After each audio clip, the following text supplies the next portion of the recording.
My dear brother Andy, I thank you for those kind words. And I must say, didn't our magnificent sister Sunsara tell the truth with passion and insight? Thank you so very much. Oh, Lord. I'm sitting next to my dear brother Carl Dix. Stand up, brother Carl. Just stand up. He's a humble brother. He's a humble brother. Yes. Lord. Where's my dear sister Lavette? Where's Sister Lavette? Stand up, Sister Lavette. Stand up. They can see how beautiful with all your grace and dignity. Give it up for our dear sister. Brother Andy and Sister Sunsara and Brother Carl and my dear sister Lavette, we've been at this now for many years. They come from a very rich tradition of revolutionary communism. This is the 59th anniversary of the founding of the Black Panther Party on the chocolate side of Oakland, California. That's revolutionary communism too. Now, I'm not an ism kind of brother. I'm a revolutionary Christian. I'm concerned about how deep is your love for the people. Are you willing to tell the truth about suffering? Because the condition of suffering is to allow poor and working people's suffering to be made visible so that we can straighten up our backs and change the world. If you're a revolutionary Jew, if you're a revolutionary Buddhist, if you're a revolutionary Lutheran, if you're a revolutionary Baptist, if you are a revolutionary Hindu and anti-caste, if you're a revolutionary atheist and an agnostic, then this movement is for you. Yes, because we're talking about solidarity, and it cuts across the board. And it has everything to do with integrity, honesty, and decency, and a willingness to serve, and a willingness to have an analysis of the structures and forces in place that allow us to understand what is coming at us. That's one of the reasons why I like to read Brother Avakian. Yes, indeed. Because for over 40 years, and of course he was there with the Black Panther Party founded. Now he's an Armenian brother, so it's not as if you're going to think that when he sings he sounds like Curtis Mayfield. But he got so much love in him. He's got intellect in him.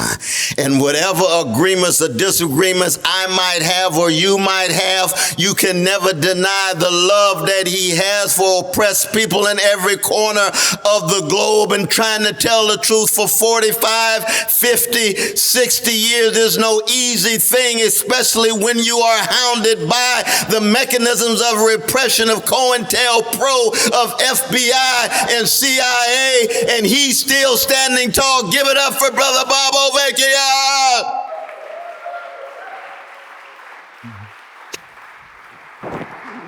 Now, I come from a tradition of black people, and I'm very explicit about that because you're talking about my mama and my daddy.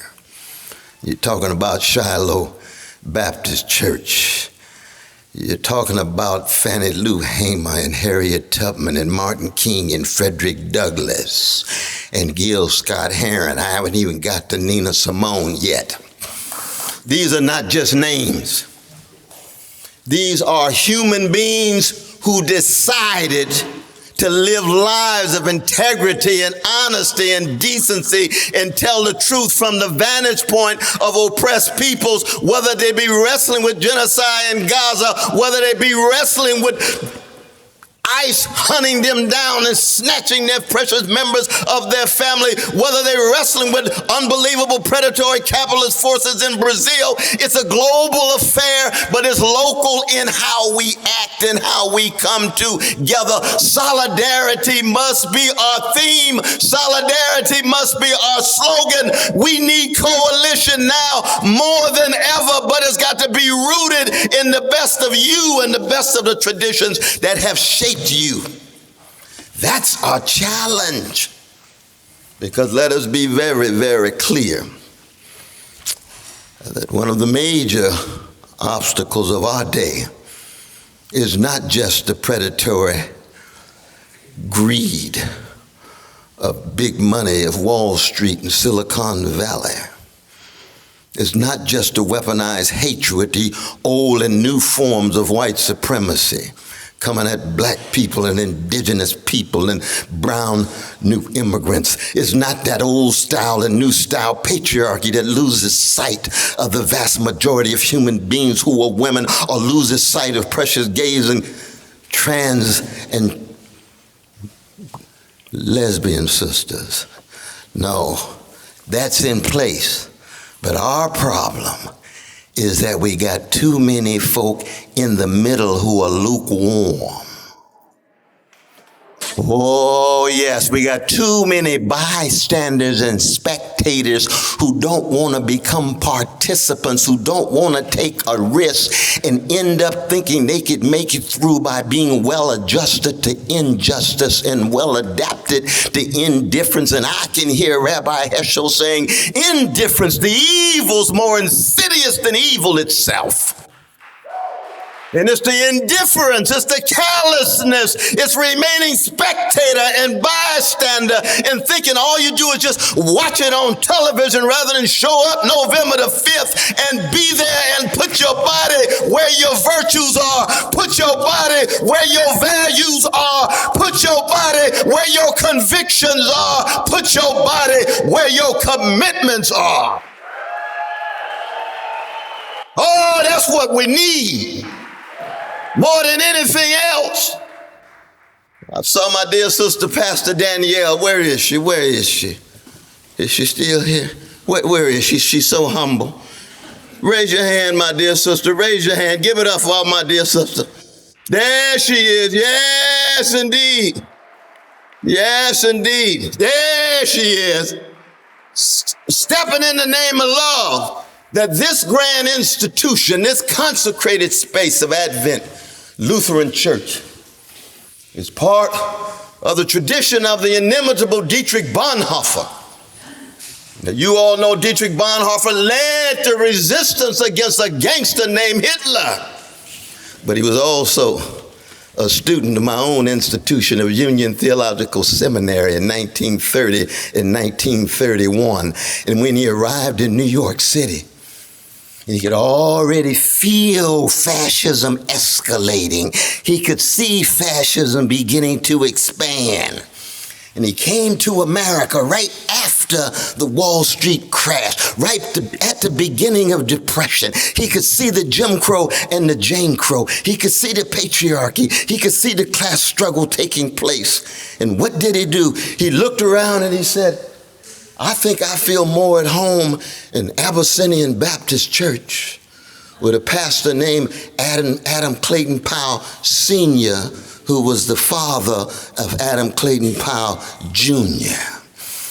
And Dietrich Bonhoeffer became the only vanilla member of that chocolate church. Solidarity.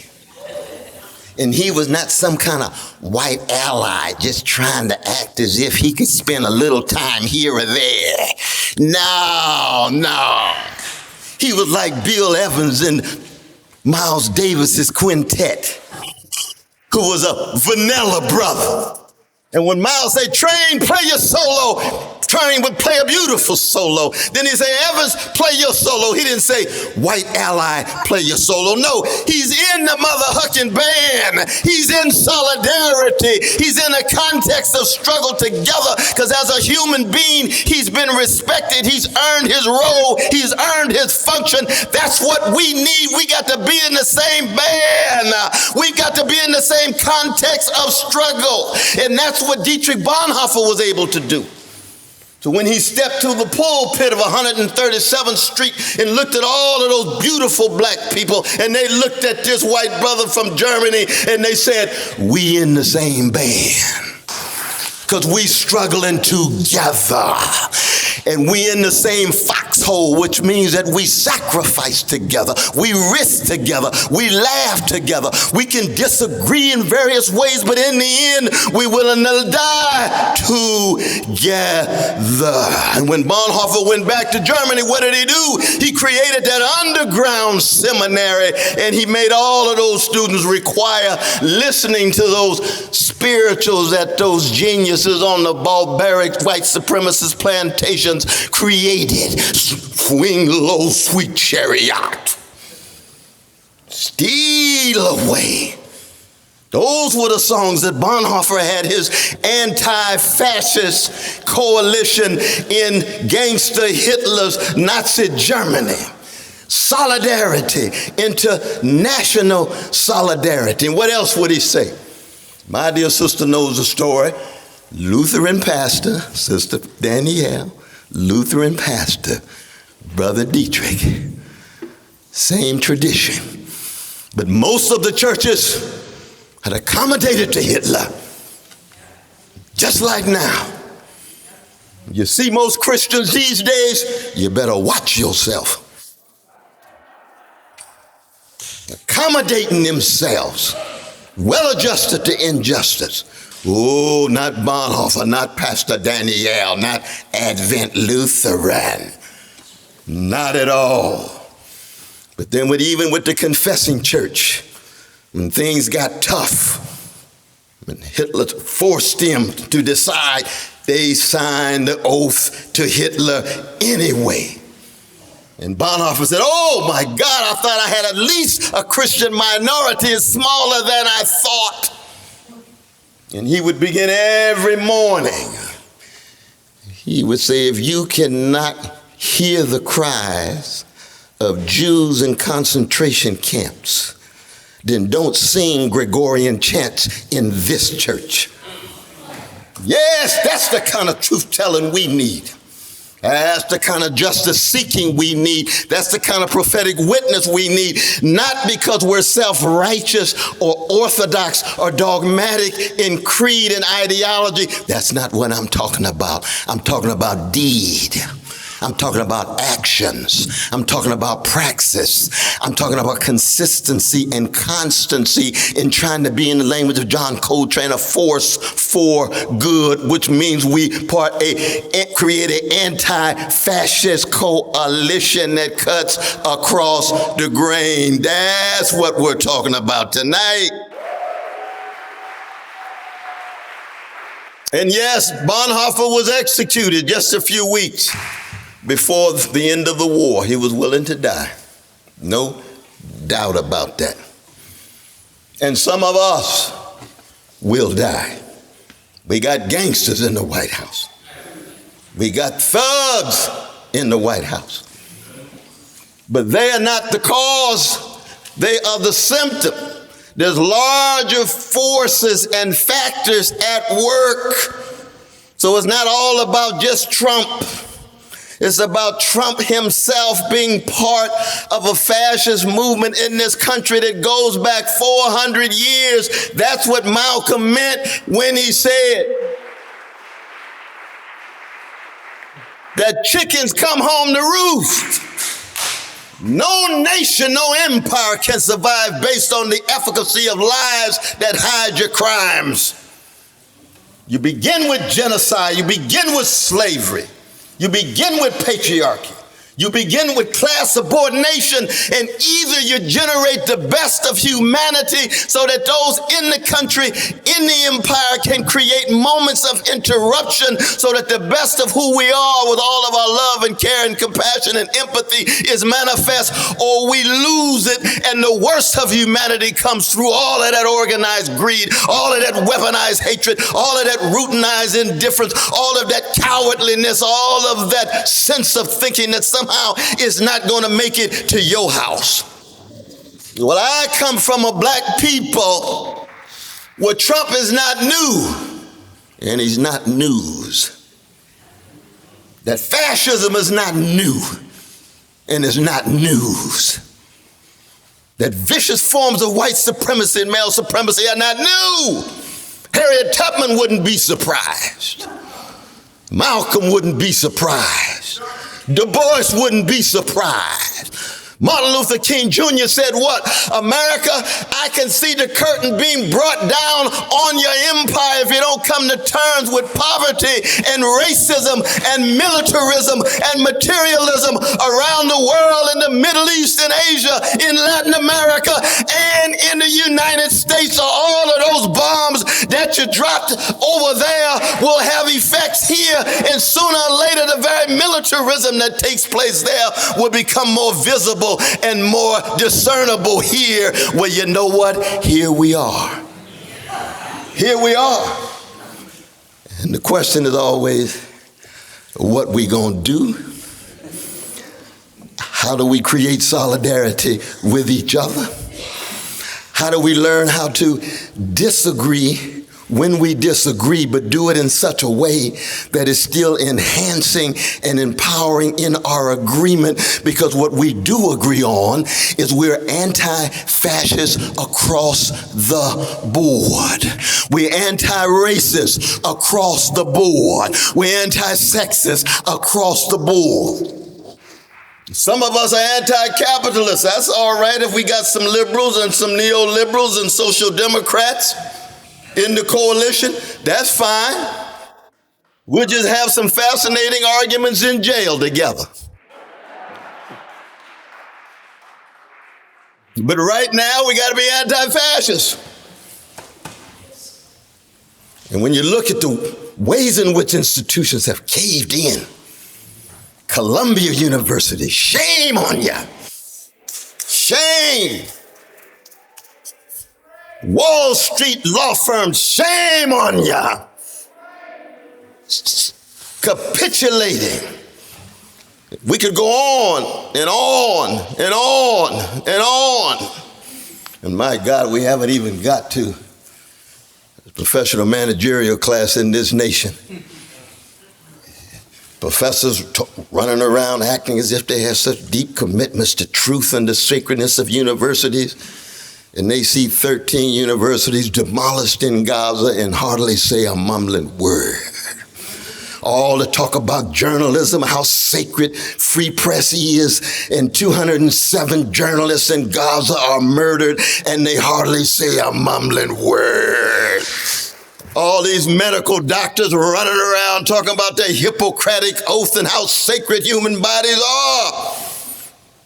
95% of the hospitals demolished. Where's the words from the doctors?